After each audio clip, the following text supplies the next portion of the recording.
Hi everyone, I hope you're all doing well, and today we're going to be taking a look at my UK stock market portfolio, and this is where I'll be showing you all my positions in my UK portfolio, the position sizes and how much each position's up, and I'll try to give you some information of what I'm feeling about like every position, if I'm close to buying, maybe selling, maybe if I'm going to buy some more shares in that position.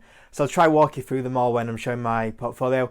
Before I get into it though guys, thank you so much. We just hit 2,000 subscribers on the channel, which is absolutely amazing. You guys give me a lot of motivation and give me video ideas of what to do. You also share your stock ideas, which is absolutely amazing, and sometimes some of your comments down below about go check this stock out I find really interesting because I find a new stock to talk about or maybe even invest in. So thank you for the little community that we're building up here. It's absolutely fantastic, and if you can like the video, and I'll get stuck into my UK stock market portfolio. So it is a pretty new portfolio, my UK one. I only kind of invested in it because you guys asked me to cover some more UK stocks, and also the opportunity because of Brexit, because of the COVID-19. It's definitely made some really cheap stocks or some cheap companies in here with some great opportunities.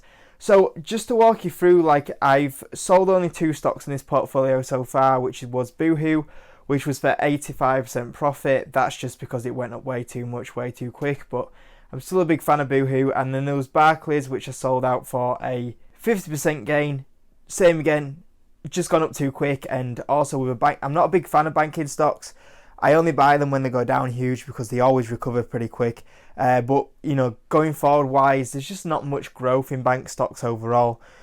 So yeah, those are the only 2 positions that I have sold so far, but I'm happy with them 2 gains that I've had so far this year on them 2 companies. So first up is 888 Holdings, which is not too bad a position in my portfolio. It's currently up 90% right now, and yeah, it's had a really good month. I just like this one because of the growth.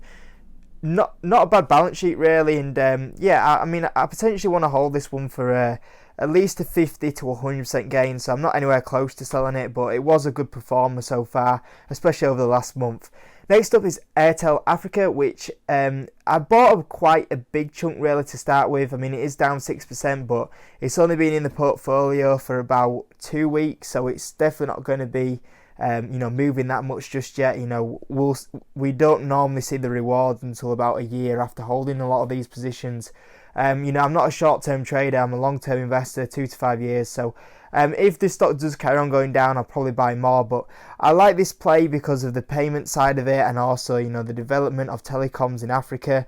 I think it'll be a company that does really well. When you look at the growth side of it, I think it'll do fantastic. So it's a position that's definitely marked down as one that I potentially go buy. And I'm going to say right now, I nearly totally forgot this, but Rightmove won't be in this portfolio just yet because I bought it on the 29th, I believe. So it's not featured just yet because I bought it a day after I took all these prices out of my portfolio to create all these like pie charts and everything. So yeah, that won't be on just yet, but it will be featured in next month's. Okay. Aviva, I should have really bought more of this, to be fair, and looking at the prices, it's not too bad to actually make a bigger position. Nice little safe play, insurance wise, it'll do fantastic over the next few years. It's a very small position, in fact it's my smallest position in my portfolio, and yeah, I should have really bought more of this, to be fair, but yeah, if it goes down probably about another 10%, I'll definitely buy a lot more in this position. But yeah, we're up 12% on that one. Barrett Developments makes up a big chunk of my portfolio. I think it's my 3rd biggest position. We're down 2% on this one, and yeah, I'm not sure why really, because I reckon Barrett Developments will still do alright after the COVID-19. And I am considering maybe buying some more shares in Barrett. I'm also considering being a bit more diverse and going for a different house builder. Barrett Developments is kind of aimed at like the middle class and new houses for the middle class. So I'm thinking of maybe, extending into maybe a house builder that's maybe a little bit more of a house builder for like the working class. So I'm currently thinking that one over in my head right now. Do I go buy more in Barrett or maybe go buy something in another house builder? But yeah, I think the house builder stocks in general just have great opportunities there. You look at Taylor Wimpey, maybe Redrow. I'm a little bit of a fan of that one, not as much as Barrett and Taylor Wimpey. Persimmon's another one. And MG Gleason is probably the other one as well that I'm looking at. And yeah, I'm having to think about that one. I know a few of you guys have been mentioning Berkeley Homes to me. But anyway, like overall, there's definitely some opportunity in these house builders. And so I'm on the fence right now whether to buy more of Barratt Developments or maybe go into another house builder and just diverse that portfolio a little bit more than rather just the one house builder stock. Next up is Card Factory, and I'll try to do a full video on Card Factory, hopefully on Sunday.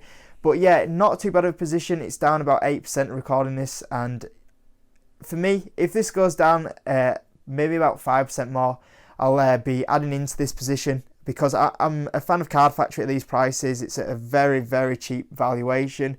It's kind of priced like it's going to go bankrupt, and for me, it's a company that will do well, that I think will bring probably a 50% return in over the next 2 years. So I'll make a full video of Card Factory probably on Sunday, like I say, and go into that a little bit more. Dart Group, I extended this position slightly, and yeah, we're up 18% on this one. We were up a lot more. It's pulled back a bit recently, but Dart Group for me is just an easy hold for 2 to 5 years. I want over 100% return on that one. Greggs, my biggest position in the stock market portfolio. I've talked about it enough, but yeah, we're up 3% on that one. But I won't cover that one too much today because you guys are all sausage rolled out, I think, from me over the last couple of weeks. Hollywood Bowl, I've not really talked about it too much, but I am kind of like looking at this one, and maybe if it goes down a little bit more, I might buy. But yeah, same again. I want 100% return on this one. We're up 5% on this one. Second biggest position in the portfolio, and overall, I really like Hollywood Bowl. JD Sports, not a bad position. I don't really want to buy too much more, but if the price is right, I will do. We're up 15%. I know there's been a lot of grief about the go outdoors side of it, and from my kind of view, I'm not really too fussed. It doesn't bring that much profit into the company. In fact, it ran at a loss, I think, last year. It probably run at a loss this year.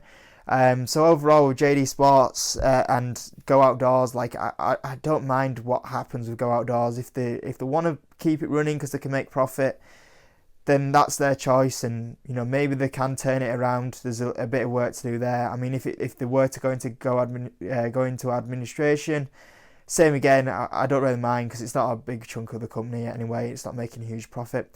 Legal and General, we're up 4% on this one, and it's a small position, and it's another one that I'm considering buying a little bit more of because of how small it is. I potentially might go for Aviva over Legal and General and buy that one over that, but either way, both companies are good little companies in my opinion. We've got WH Smith's, which is down 13%, and this is one that I might buy a little bit more of. Once again, it's just a stock that I'm willing to hold for about 2 years. I think I'll make about 50% on this one. And I think, obviously, as soon as these restrictions start lifting a little bit more, you'll get more footfall on the high street, more footfall in train stations, airports, and it'll start coming back. It's at a cheap valuation. So for me, yeah, I don't mind WH Smith's. Next up is Whitbread, which is down 7%. Same again, makes about an average position in my portfolio. One that I wouldn't mind buying more of. I think in a two probably this one's probably more of a 2 to 3 year hold, maybe even 4 years. But I think when it starts getting that growth in from Germany, it'll do quite well. I think that people are underestimating the amount of people that will travel in the UK and will want to be staying at Premier Inns because they won't be able to go on holiday over the summer.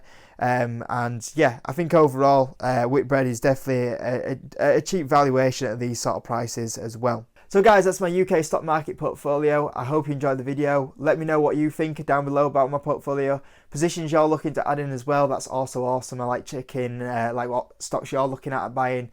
Helps me out as well. And that's the video for today, guys. And if you could like the video, that'd be absolutely amazing. Subscribe if you haven't, and I'll see you in the next one.